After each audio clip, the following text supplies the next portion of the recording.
अस्सलाम वालेकुम नाज़रीन, मैं हूं इरफान हाशमी और आपको प्रोग्राम में खुशामदीद कहता हूं। सबसे पहले आज की अहम खबरें और चंद अहम सवालात। साबिक आर्मी चीफ ने जेल में इमरान खान को क्या पैगाम भेजा और इसका जवाब इमरान खान की तरफ से क्या आया, इसकी तफसील आपके साथ हम शेयर करेंगे। और फिर व्यूअर्स, इस्लामाबाद हाई कोर्ट की शरीफ ख़ानदान पर मेहरबानियाँ, ये मेहरबानियों का सिलसिला कब तक जारी रहेगा और अब कौन सी नई मेहरबानी की गई है, इसकी तफसील भी आज की इस नशिस्त में आपके सामने रखेंगे। और व्यूअर्स, आखिर में बिलावल भुट्टो जरदारी साहब जो हैं वो गेट नंबर 4 क्यों जाना चाहते हैं और उन्होंने गेट नंबर 4 से क्या अपील की और इस गेट नंबर 4 की मुकम्मल तफसील भी आपके साथ शेयर करेंगे आज की इस नशिस्त के अंदर। लेकिन व्यूअर्स, सबसे पहले आपको बताएं कि ये साइफर केस है और इस केस के अंदर जनरल बाजवा की अडयाला जेल अब आमद का एक बाकायदा तौर पर ऐलान किया गया है। जनरल बाजवा के करीबी साथी ने इमरान खान को एक पैगाम भेजा है और फिर साइफर केस में क्या जनरल बाजवा अब अडयाला जेल पहुंचेंगे, जेल के दरवाजे क्या पहली मर्तबा दिन की रोशनी में किसी आर्मी चीफ के लिए खोले जाएंगे, इन तमाम सवालों का जवाब मैं आपको दूंगा आज के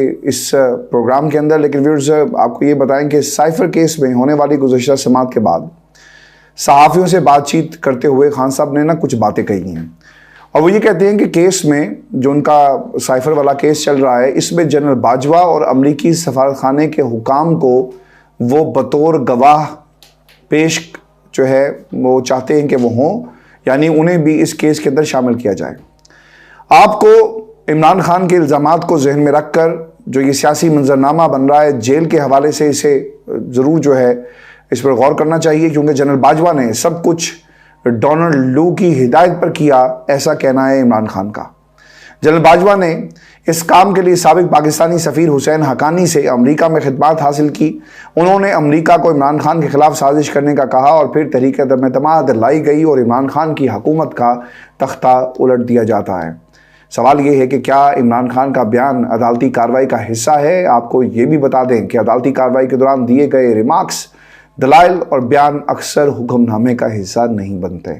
पाकिस्तान के अंदर सियासतदान अक्सर ये कहते हुए नजर आए कि जो बातें जज साहब कर रहे थे, इससे तासुर मिल रहा था कि फ़ैसला हमारे हक़ में आएगा, लेकिन जब फ़ैसला आया तो फ़ैसला ही कुछ और था और फ़ैसले में जिस चीज़ का जिक्र किया गया, जो हुक्मनामा सादिर किया गया, इसका तज़किरा पूरे अफसाने में मौजूद ही नहीं था।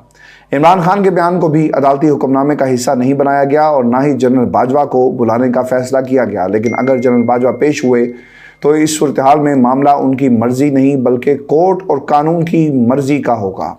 फिर उन पर इमरान खान के वकला की जानिब से जराबी की जाएगी, सवाल पूछे जाएंगे और फिर जनरल बाजवा को इन तमाम सवालों का जवाब देना होगा और इस सारे वाक़े की तहकीकात होंगी।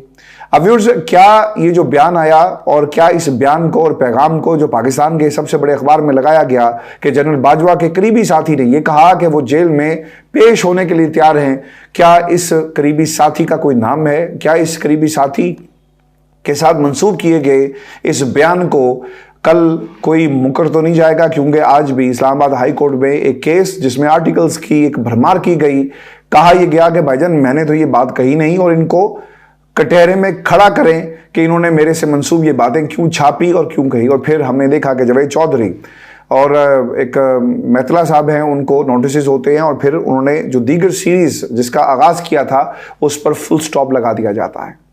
जनरल बाजवा का क्या ये सियासी बयान है? इससे पहले भी बयान जो आए वो सियासी थे, वो अपनी पोजीशन को क्लियर करते रहे, लेकिन ये अलग बात है कि कोई बात जो है उनकी ज़ुबान से यानी पब्लिकली नहीं की गई, सिर्फ ज़राए करके ये बातें आती रही।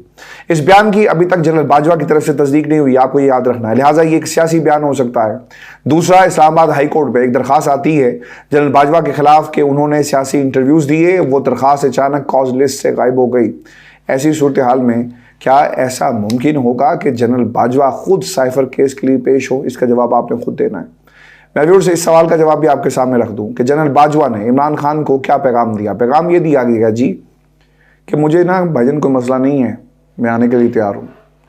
और ये इस्टेब्लिशमेंट के ऊपर से इमरान खान का दबाव जो है वो एक बढ़ाने के हवाले से यानी एक कोशिश हो सकती है, ये भी कुछ लोग कह रहे हैं।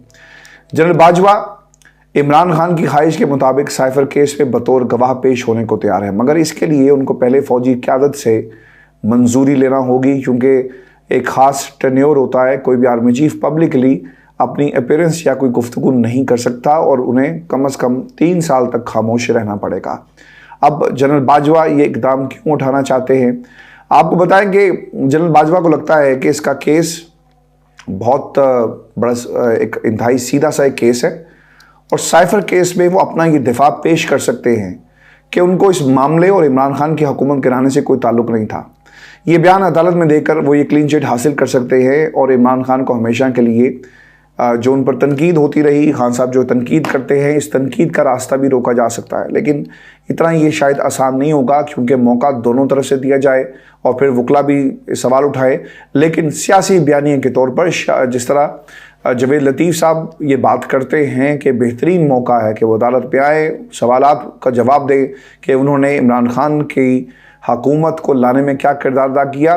लेकिन जवेद लतीफ़ साहब यहाँ पर हुकूमत बनाने की बात नहीं हो रही, यहाँ पर हुकूमत गिराने की बात हो रही है। अब ये सवाल कि इमरान बाजवा को क्यों पेश करना चाहते हैं, व्यूअर्स, खान साहब का ना एक ख्याल है कि जनरल बाजवा को साइफर केस में पेश करके वो उनका जो एक ताल्लुक था डोनाल्ड लू के साथ और जो इस तरह से उन्होंने उनकी हुकूमत को गिराने में किरदार अदा किया, इसे वो साबित करेंगे। और फिर जनरल बाजवा ने लू के कहने पर जिस हुकूमत गिराई, इसका भी तस्करा होगा। अब बाजवा जो है, जनरल बाजवा, इज़्ज़त से नाम लेना चाहिए, क्योंकि फिर हालात जो है वो ख़राब हो जाते हैं कि जनरल बाजवा कहाँ फंस चुके हैं। आपको ये भी मैं बता दूं कि जब इमरान खान ने पहली बार जनरल बाजवा को तहरीक-ए-एतमाद के मुमकिना तौर पर आने का बताया, तो क्यों जनरल बाजवा ने ये कहा कि आप फिक्र ना करें, ये सब ठीक हो जाएगा। जब इमरान खान ने जनरल बाजवा को तहरीक-ए-एतमाद वापस करवाने के लिए पीडीएम के पास भिजवाया और साथ ही ये ऑफ़र भी दी कि ऐसा होने की सूरत में वो इलेक्शन करवा देंगे, तो फिर क्यों जनरल बाजवा पीडीएम का इत्तेहाद सुनकर आ गए और क्यों उनको तहरीक वापस लेने पर राज़ी नहीं किया, जबकि वो ऐसा कर सकते थे। और खान साहब ने तो हुकूमत ख़त्म कर दी। आपका मसला यही था ना कि हुकूमत को ख़त्म करें और अवाम की अदालत में जाए, लेकिन ये कैसी अपॉर्चुनिटी बनी इन तमाम पीडीएम के टोले के लिए कि इन्होंने हुकूमत भी बनाई, अपने मुकदमात भी ख़त्म करवाए और फिर कानून साजी भी की गई। व्यूअर्स, तहरीक-ए-एतमाद जमा होते ही वही इत्तेहादी जो पाकिस्तान डेमोक्रेटिक पाकिस्तान तहरीक-ए-इंसाफ के साथ थे, MQM और बाप, वो पीडीएम हुकूमत के इत्तेहादी कैसे बने, उनको किसने ये इशारा दिया। और जब इमरान ने साइफर बाजवा के साथ पहली बार डिस्कस किया, तो क्यों उसने इंतहाई हैरानी का, यानी जनरल साहब ने हैरानी का इजहार करते हुए ये कहा कि अमेरिका किस तरह हमें धमकी दे सकता है। अगर अमेरिका की धमकी वाला मामला इतना संजीदा नहीं था, तो क्यों 30 मार्च को होने वाली नेशनल सिक्योरिटी कमेटी के इजलास में जनरल बाजवा की मौजूदगी में अमेरिका को मुदाखलत करने पर डीमार्श करने का फैसला किया गया। जनरल बाजवा क्या पेश होंगे, इम्कानात बहुत कम हैं, क्योंकि अगर ऐसा हुआ तो बात बहुत दूर तक जाएगी और बहुत सारे राज जो हैं वो खुल सकते हैं। व्यूअर्स, आपको ये भी बता दें कि पाकिस्तान के 3 बार वज़ीर-ए-आज़म रहने वाले नवाज शरीफ अब भरी अदालत में झूठे साबित हुए। शरीफ खानदान की जाली वीडियोस की एक फैक्ट्री, इसका भी ड्रॉप सीन हो चुका है। चीफ जस्टिस की लीगी रहनुमाओं की धुलाई भी हुई और फिर जज वीडियो स्कैंडल हमेशा के लिए ख़त्म हो चुका है। आपको बताएं कि नवाज शरीफ की अल अजीज़िया रेफरेंस में सज़ा के खिलाफ अपील पर इस्लामाबाद हाई कोर्ट में समाअत का आगाज़ हुआ।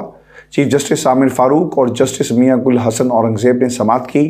पनामा केस के नतीजे में 3 रेफरेंसेस जो हैं वो दायर किए गए और इनमें से एक था जी अल अजीज़िया का। शरीफ खानदान की अब ये जो वीडियो फैक्ट्री है ना, इसका क्या बना ये मैं आपको बताता हूँ कि 6 जुलाई की ये बात है जी 2019 को मरियम नवाज ने लीगी क़यादत के हमरा एक प्रेस कॉन्फ्रेंस की और इस प्रेस कॉन्फ्रेंस में एक इंतहाई अहम जज वीडियो स्कैंडल जो है वो सामने लाया गया। अरशद मलिक ने दिसंबर 2018 में साबिक वज़ीर-ए-आज़म नवाज शरीफ को अल अजीज़िया स्टील मिल के मुकदमे में 7 साल कैद की सज़ा सुनाई। वीडियो में उन्हें कहते हुए सुना गया कि नवाज शरीफ को अल अजीजिया स्टील मिल के मुकदमे में सजा देने के लिए उन पर दबाव था। दिसंबर 2020 में अरशद मलिक इंतकाल कर गए। अब सवाल ही वहीं का वहीं खड़ा है कि क्या ये वीडियो जाली थी। इस वीडियो में काफ़ी बातें हुई। इस वीडियो की वजह से अरशद मलिक को नौकरी से हाथ धोना पड़ा। इसके साथ साथ ये भी कहा गया कि ये वीडियो जाली है या फिर इसको बनाया गया। नैब प्रोसिक्यूटर जो है ना जी, वो अदालत में एक बार फिर जो अरशद मलिक साहब की वीडियो का मामला अदालत के सामने उठाते हैं और अदालत के सामने दलाइल देते हैं कि नवाज शरीफ के वकला मेरिट पर दलाइल दे रहे हैं। इससे पहले उनकी सज़ा सुनाने वाले एहतसाब अदालत के जज से मुतल्लिक एक दरख्वास्त मौजूद है, इसको पहले देख लें। ये देखिएगा कि कार्रवाई हो कैसे रही है और किस तरह से फैसिलिटेट किया जा रहा है। जैसा किसी बच्चे को फैसिलिटेट किया जाता है ना कि उसने अपनी मंजिल तक कैसे पहुंचना है और इम्तिहान में उसे पेपर लीक करवा कर सवालात का जवाब देकर वो एक एग्जामिनेशन हॉल के अंदर एक साहब खड़े होते हैं और वो बता रहे होते हैं ताकि बच्चा जो है वो पास हो जाए। इसी तरह ये पूरी कार्रवाई जो है हो रही है। नवाज शरीफ जज वीडियो स्कैंडल की पैरवी नहीं करेंगे। व्यूअर्स, आपको ये बताएं कि नवाज शरीफ के वकील हैं जी आजम नज़ीर तारड़ साहब। वो ये कहते हैं कि वीडियो स्कैंडल से मुतल्लिक नवाज शरीफ अपनी दरख्वास्त की पैरवी नहीं करेंगे। आजम नज़ीर तारड़ साहब ये भी कहते हैं कि जज साहब अब वफात पा चुके हैं, इस मामले पर मजीद बात करना अब मुनासिब नहीं रहा। अच्छा, अब नवाज शरीफ वीडियो झूठी साबित होने से क्या डर गए हैं, क्या मामला है? मैं आपको एक बात बताऊं, जब कोई शख्स मर जाता है ना और अगर ये क्रिमिनल ऑफेंस हो तो उसका ट्रायल या उससे मुतल्लिक जो क्रिमिनल प्रोसीडिंग्स हैं वो चलती रहती है। लेकिन यहाँ पर क्या हो रहा है कि जज गुल हसन औरंगजेब ने रिमार्क्स दिए कि आप जज अरशद मलिक का मामला उठाना चाहते हैं कि उन्हें क्योंकि दरख्वास्त तो मौजूद है, हम यहाँ स्क्रीन लगा देंगे, वीडियो चला देंगे, लेकिन ये बात याद रखें कि ये दो धारी तलवार भी साबित हो सकती है क्योंकि अरशद मलिक अब इस दुनिया में नहीं है। चूँकि नवाज शरीफ वीडियो स्कैंडल की पैरवी नहीं करना चाहते थे, इसलिए हाई कोर्ट ने दरख्वास्त वहीं पर निपटा दी। चीफ जस्टिस साहब के इंसाफ की बजाय नवाज शरीफ को जो ऑप्शंस है ना, मैं आपको एक एक करके ये भी बता देता हूँ। Chief justice Islamabad high court इज़्ज़त माब जनाब सरकार आमिर फारूक साहब जो हैं नवाज शरीफ के साथ ऑप्शन खेल रहे हैं। उन्हें भरपूर मौका दिया जा रहा है कि जो जहाँ पनाह चाहेंगे वहीं होगा, यानी आलिजा आप जैसा कहेंगे हम वैसा ही करेंगे, बस हमारी शिकायत किसी को ना लगाएं। जज साहब ने ऑप्शन दिए कि एक ये कि हम खुद शवाहिद मंगवा कर मेरिट पर फैसला कर दें और दूसरा ये कि रेफरेंस को दोबारा एहतसाब अदालत को रिमांड बैक कर दिया जाए, यानी हम दोबारा वापस भेज देते हैं। नए प्रोसिक्यूटर ने नवाज शरीफ के खिलाफ अल अजीजिया रेफरेंस फैसला कदम करार देकर रिमांड बैक करने की इस्तदा की, यानी फिर से नैब के पास मामला जाए, तहकीकात हों, एहतसाब अदालत में ही फैसला हो। लेकिन चीफ जस्टिस ऐसा नहीं चाहते। वो चाहते हैं कि मैं अपने सुनहरी खूबसूरत हाथों से और तहरीर से नवाज शरीफ की बरियत का फैसला लिखूं। इसलिए अदालत नैब की रिमांड बैक करने की इस्तदा मुस्तरद करती है और फिर मेरिट पर खुद ही ये जो केस था इसका फैसला यानी सुनने के बाद इसका फैसला किया जाएगा। अब आजम नज़ीर तारड़ साहब की सरजरिश भी हुई है, जत्थे लेकर जाएंगे ना तो फिर यही होगा। और फिर उन्होंने ये भी कहा कि जो चीफ जस्टिस से कि अगर आप बाज ना आए तो हम आइंदा समात पर सिर्फ आप और आपके मौकिल को ही कमरे अदालत में आने देंगे। ये जत्थे जो है ना वो बाहर बैठेंगे क्योंकि रोस्टरम के इर्द गिर्द लोग जो थे वो मौजूद थे और वो अपना चेहरा मुबारक जो है वो आमिर फारूक साहब को दिखाना चाहते थे, जिसके ऊपर ये उनकी सरजनिश हुई। और फिर आपको ये बताएं कि इसी अदालत में यानी इस्लामाबाद हाई कोर्ट के एक जज के पास ना ये ऑडियो लीक का मामला सामने आया और वहाँ पर बिग बॉस का जिक्र भी हुआ है। इमरान खान के वकला ने अदालत को बता दिया कि लतीफ़ खोसा और बुशरा बीबी की कुछ दिन पहले एक ऑडियो लीक हुई। इसकी तहकीकात के लिए उन्होंने इस्लामाबाद हाई कोर्ट से रुजू किया। जस्टिस बाबर सत्तार साहब के पास ये केस लगा और आज इसकी समाअत हुई। ये जितने भी मुश्किल केसेस हैं ना ये उन जज साहिबान के पास लगाते हैं जिनका ताल्लुक पाकिस्तान में कानून नाफिज करने वाले इदारों के साथ हो, एजेंसीज के साथ हो, जिसमें हमारी इस्टेब्लिशमेंट का जिक्र आए या फिर उन इदारों का जिक्र आए जिनके बारे में लोग बात नहीं करना चाहते। आपने काजी साहब के मामले में भी देख लिया होगा, फ़ौजी अदालतों का केस भी उन्होंने उन जज साहिबान के आगे लगाया यानी बेंच बनाकर जिनको वो पसंद नहीं करते और उनका और बाकी जज साहिबान का हमने हमेशा से एक माहौल ऐसा देखा यानी लड़ाई का। और फिर जो फैसले थे वो फैसले बोलते हैं इनकी लड़ाई के हवाले से। अगर ये बात उनसे पूछी जाए तो कहेंगे कि आप एक लोगों को गुमराह कर रहे हैं। हालांकि इनके फैसले और इनके आपस में जो दलाइल हैं, जो रिमार्क्स पास करते हैं किसी भी केस के हवाले से, उसमें ये बोलते हैं कि वो किस किस्म के ख्यालात हैं एक दूसरे के हवाले से। अब ये लतीफ़ खोसा साहब के दलाइल इसके अंदर आए और वो ये कहते हैं कि वकील और मौक्कल के दरमियान यकीनन गुफ्तगू जो है वो प्राइवेट होती है। और बाबर सत्तार साहब के रिमार्क्स बहुत ही इंपॉर्टेंट थे। वो ये कहते हैं कि जनाब बिग बॉस सब सुन रहा होता है, आपको ये मालूम होना चाहिए। अब ये ऑडियो कौन रिकॉर्ड करता है? जस्टिस बाबर सत्तार ने ये पूछा कि ऑडियो कौन रिकॉर्ड कर रहा है, जिस पर लतीफ़ खोसा ने कहा कि जनाब सबको मालूम है कि कौन रिकॉर्ड करता है। जिस पर जस्टिस बाबर सत्तार ने कहा कि मफरूज़े पर तो नहीं चल सकते। लतीफ़ खोसा ने कहा कि ये मेरा नहीं पूरे मुल्क के वकला का मसला है, वकील मौक्कल से आज़ादी से बात ना कर सके तो निज़ाम इंसाफ कैसे चलेगा? जनाब यहाँ पे निज़ाम और इंसाफ ये दोनों अफसाने की बातें हैं, आप कोई और बात करें। फिर जस्टिस बाबर सत्तार साहब ये कहते हैं कि सबसे पहले ट्विटर पर आई या टीवी पर ये मालूम हो जाए रिलीज़ कहाँ हुई तो पता चल सकता है कि रिकॉर्ड किसने की। लतीफ़ खोसा ने कहा कि पैमरा वैसे तो किसी का नाम लेने पर भी स्क्रीन बंद कर देता है, मुझसे कोई बात नहीं करता कि आपका फ़ोन जो है वो महफूज नहीं है। जस्टिस बाबर सत्तार ने दरख्वास्त की कॉपी DGISI को भिजवाने का हुक्म देते हुए कहा कि DGISI भी रिपोर्ट दें कि ऑडियो किसने रिलीज़ की। ऑडियो लीक के मामले पर FIA, पैमरा और PTA को नोटिस जारी करते हुए जवाब तलब कर लिया गया है और केस की मज़ीद समाअत 11 दिसंबर तक व्यूअर्स मुलतवी कर दी गई है। व्यूअर्स, आखिर में मैं आपको एक इंतहाई गेट नंबर 4 के हवाले से जो बिलावल साहब ने अब सियासत शुरू की है इसकी कुछ अहम चीज़ें आपके साथ शेयर कर दूं। चूँकि बिलावल गेट नंबर 4 की तरफ देख रहे थे हसद भरी आंखों से, लेकिन गेट नंबर 4 नहीं खुला और अब बिलावल जो है उन्होंने अपनी तोपों का रुख जो है वो पाकिस्तान में कुछ लोगों की तरफ कर दिया है। बिलावल की वज़ीर-ए-आज़म बनने की अपील भी इससे बहुत ही अहमियत की हामिल है और वो किससे अपील करे ये भी मैं आपको बताता हूँ। बिलावल भुट्टो ने दुबई से वापस आने के बाद ना एक बार फिर से हेलमेट पहन लिया है और शांगला KP में आज उनका जलसा था। ये मैं आपको बता दूं कि खिताब में वो क्या कह रहे हैं। वो ये कहते हैं कि हमें गालम गलोच और टिकटॉक की सियासत नहीं आती, हमें गेट नंबर 4 की सियासत नहीं आती, कहीं और नहीं देखूंगा, ना किसी से मदद मांगूंगा, लेकिन आवाम से मदद मांगूंगा। मेरा ख्याल है कि तमाम सियासी जमातों को आवाम से ही मदद मांगनी चाहिए, लेकिन बंद कमरों में, खुले मैदानों में, और इन खुले मैदानों के पीछे जो बंद कमरों की सियासत है वहाँ पर ये फैसले होते हैं। आवाम कहाँ है? आवाम आपको नज़र आती है?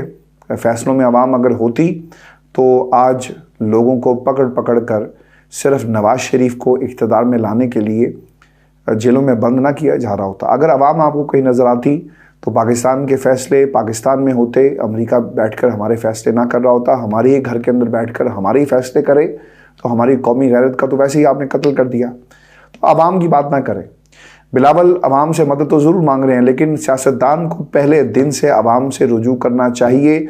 जब आप गेट नंबर 1, 2, 3, 4 जितने मर्जी गेटों के सामने खड़े हो जाएं सवाली बनकर, आपको वहाँ से खैरात तो मिल जाएगी, लेकिन खैरात आपकी जो ज़िंदगी है, सियासी ज़िंदगी, जो मुस्तकबिल है, उसका ये खैरात जो है नेमुल बदल नहीं हो सकती और ना ही फैसला कर सकती है। बिलावल अपने माजी के बयानात पर क्या कायम है? आपको मैं ये बता दूं कि बिलावल ने आज फिर माजी के सियासतदानों पर तनकीद की और कहा कि मैंने तमाम सियासतदानों को करीब से देखा है, उनके पास सिर्फ पुरानी सियासत है जो इंतकाम की सियासत है। हमें ऐसी सियासत को दफन करना है। अगर करना है ना भाई तो इमरान खान के लिए आवाज़ उठाओ। इमरान खान ने अगर कहीं गलती की है सज़ा दो, अगर सबूत मौजूद हैं सज़ा दो, अगर सबूत मौजूद हैं तो नवाज शरीफ को भी सज़ा दो, अगर सबूत मौजूद है तो बिलावल जरदारी के बाप को भी सज़ा दो, लेकिन अवाम को सज़ा खुदा के लिए मत दो। बिलावल की तकरीर से नून लीग को क्या नुकसान हुआ? मैं आपको एक बात ये भी बताऊं कि बिलावल ना इज़ कमिंग रियली हार्ड, और वो तनकीद क्यों कर रहे हैं? क्योंकि बिलावल और पीपल्स पार्टी का एक जो क्रेडिट है ना वो ये ज़रूर जाता है कि उन्होंने जिस तरह से मुसलसल नून लीग पर तनकीद की, नवाज शरीफ की वापसी पर तनकीद की, मुसलसल जलसे किए, मुसलसल वर्कर्स कन्वेंशन किए, इस सारी सूरत हाल से उन्होंने बड़े एक ज़बरदस्त तरीके से PDM हुकूमत का सारा बोझ जो है वो अब नून लीग पर डाल दिया है। क्योंकि इनको भी ये मालूम है कि जनाब कल को अगर हम इस पोजीशन में हुए तो हम किसको इस्तेमाल करेंगे, और हमने हर फ़र्द के ऊपर तनकीद जो है वो नहीं करनी। उन्होंने महंगाई लीग का बयानिया बनाया। आज लोग पीपल्स पार्टी को नून लीग की निस्बत कम जिम्मेदार समझते हैं। बिलावल को बयानिया बनाने के लिए एक लंबी जदोजहद करना पड़ेगी। आपको ये याद रखना है, बिलावल सिर्फ PDM हुकूमत के 16 माह वज़ीर ख़ारजा रहे, उनमें पाकिस्तान में सरमाकारी नहीं ला सके। माशी हालात में काफ़ी जो हालात हमारे ख़राब मज़ीद हुए, इन्वेस्टमेंट नहीं आई। बिलावल के पास सिंध में मौका मौजूद था, उसे इस्तेमाल नहीं किया गया। कराची के हालात बदल सकते थे, उसे उन्होंने कैपिटलाइज नहीं किया और अब वो अवाम की अदालत से रुजू कर रहे हैं। तो मुझे व्यूअर्स नहीं लगता कि उन्हें शायद कोई इतनी बड़ी कामयाबी जो है वो मिल सके। आज ना एक चीफ इलेक्शन कमिश्नर का भी एक स्टेटमेंट आया कि वोट किसको देना है। भाई 2 बयानात हैं। एक बयान चीफ इलेक्शन कमिश्नर की तरफ से आया, वो कहते हैं कि चंद रोज़ में इलेक्शन शेड्यूल दे दिया जाएगा, पोलिंग 8 फरवरी 2024 को ही होगी। इलेक्शन की तैयारियां कहाँ कहाँ तक पहुँची हैं, मैं आपको ये बता दूं कि सिकंदर मिर्ज़ा साहब जो हैं उनके मुताबिक इलेक्शन कमीशन आम इंतखाबात की तैयारियों में मसरूफ़ है। ख़त्मी इंतखाबी फ़हरिस्तों की प्रिंटिंग और तरसील का काम मुकम्मल हो चुका। चंद रोज़ में DRO और असिस्टेंट अफसरान का नोटिफिकेशन जारी कर दिया जाएगा। और अब सवाल इसमें यह है कि क्या इलेक्शन शफाफ होंगे। आपको बताएं व्यूअर्स के चीफ इलेक्शन कमिश्नर के मुताबिक इलेक्शन कमीशन यकीन दिलाता है कि दौरान इलेक्शन आपको मुकम्मल तहफ़्फ़ुज़ फराहम किया जाएगा, लेकिन हकीकत इसके बिल्कुल बरक्स है। ख़ास तौर पर तब जब इलेक्शन कमीशन ने कल 8 दिसंबर को PTI इंटर पार्टी इलेक्शन के ख़िलाफ़ दरख्वास्त सुननी है। अगर PTI जो सबसे बड़ी जमात है इसे भी इलेक्टोरल प्रोसेस से बाहर किया जाता है तो फिर कैसे इलेक्शन हो पाएंगे, ये सबसे बड़ा सवाल है। चीफ इलेक्शन कमिश्नर ने आवाम को पैगाम दिया कि आपके हाथों में वोट की ताकत है, अपने और बच्चों के मुस्तकबिल को सामने रखकर वोट का इस्तेमाल करें। लेकिन मैं ये समझता हूँ कि मुल्क का निज़ाम और वोट की जो ताकत है ना, आपने इसे हाईजैक किया हुआ है और ये ताकत आपके पास है और आप जो फैसले कर सकते थे वो फैसले नहीं किए। मुर्तज़ा सुलंगी साहब का भी एक बयान है, हालांकि मैं इन पर कमेंट नहीं करता। I don't give weightage to this gentleman because इन्होंने हमेशा तनकीद की और जो लोग तनकीद करते हैं, झूठी तनकीद करते हैं, बग़ैर सच जाने तनकीद करते हैं, लोगों की पगड़ियाँ उछालते हैं, ऐसे लोगों का नाम भी लेना मैं गवारा नहीं करता। लेकिन चूँकि ये पाकिस्तान का मामला है और वोट का मामला है, मैं सिर्फ उनकी बतौर वज़ीर इत्तलात ये बात आपको तक पहुंचा रहा हूँ। वो ये कहते हैं कि दिसंबर में सर्दी ज़्यादा होती है, फरवरी में सर्दी कम होती है। यार ये लोग हैं हमारे और ये हमारा पाकिस्तान जहाँ पर जमहूरियत की कोई बात नहीं कर रहा। यहाँ पर इन्हें सर्दी की परेशानी है कि सर्दी ज़्यादा होगी तो वोट होगा, इलेक्शन होगा, यानी जब बारिश ज़्यादा आता है तो पानी भी ज़्यादा आता है। ये कौन लोग हैं, कहाँ से आ जाते हैं और हमारे ऊपर कैसे मुसल्लत कर दिए जाते हैं। जब आप इनके तज्ज़िये सुने तो ऐसा लगेगा कि अरस्तू भी इनसे पूछ कर जो है वो किताबें लिखता था और मशवरा करने के लिए भी इनके पास आया करता था। खुदा के लिए मुल्क और कौम का ख्याल करें। आपकी 4 दिन की ये जो नौकरी है वो ख़त्म हो जाएगी, लेकिन पाकिस्तान का मुस्तकबिल जो है ना वो दाव पर लगा हुआ है। खुदा के लिए पाकिस्तान का ख्याल करें। व्यूअर्स, ये शो था आज का हमारा, अपने कमेंट ज़रूर भेजिएगा। चैनल को सब्सक्राइब करना मत भूलें। मेरी आपसे दरख्वास्त ये है कि हमारा टारगेट था कि हम ये 4 लाख तक जाते। आपका ताउन होगा तो चले जाएंगे और अगर आपका ताउन नहीं होगा तो फिर भी हमारी आपसे रिक्वेस्ट है कि इसे ज़रूर करें, क्योंकि ये एक कम्युनिटी जो हमने डेवलप की है इस प्लेटफॉर्म के ऊपर, ये आपकी मोहब्बत से डेवलप हुई है और आपकी काविशों से, यानी आप रेगुलर सुनते हैं तो ये हम इस मकाम तक पहुँचे। मज़ीद इस कोशिश को हम बेहतर करेंगे। आपका ताउन इसी तरह रहा। व्यूअर्स, अपना ख्याल रखिएगा, इजाज़त दीजिए। अल्लाह ने